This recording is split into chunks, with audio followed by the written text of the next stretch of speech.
చాలా విషయాలలో ప్రభావాన్ని చూపించేటువంటి గ్రహము గురుగ్రహము.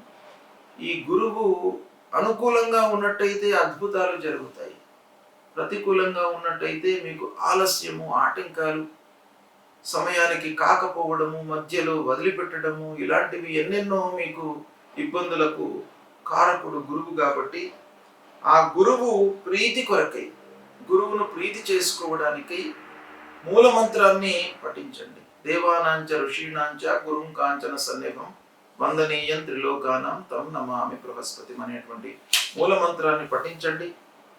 తర్వాత సద్గురువులను సందర్శించుకోండి, ఆధ్యాత్మికవేత్తలతో మాట్లాడండి, దైవిక కార్యక్రమాలలో పాల్గొనండి, సమాజానికి హితము చేసేటువంటి పనులను చేయండి. నలుగురికి దానం చేయడం, అన్నదానం చేయడము, వస్త్రదానం చేయడము, విద్యాదానం చేయడము, ఇలాంటివి మీరు చేసినట్టయితే ఆ గురువు ప్రీతి చెంది మీకు అనుగ్రహాన్ని కలిగిస్తాడు. దక్షిణామూర్తిని పూజించండి, దత్తాత్రేయ స్వామిని కొలవండి, పసుపువచ్చ వస్త్రంలో, పచ్చటి వస్త్రంలో శనిగలు ఉంచి దానం ఇవ్వండి, కనక పుష్యరాగాన్ని ధరించండి.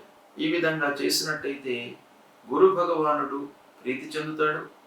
ముఖ్యంగా గురువును ప్రీతి చేసుకోవడానికై సద్గురువులను సందర్శించడము, మాతాపితృవులను సేవించడం, ఇవి చాలా ముఖ్యమైనటువంటి. తల్లిదండ్రులను మీరు సేవించండి, గురు భగవానుడి యొక్క అనుగ్రహం మీకు లభిస్తుంది.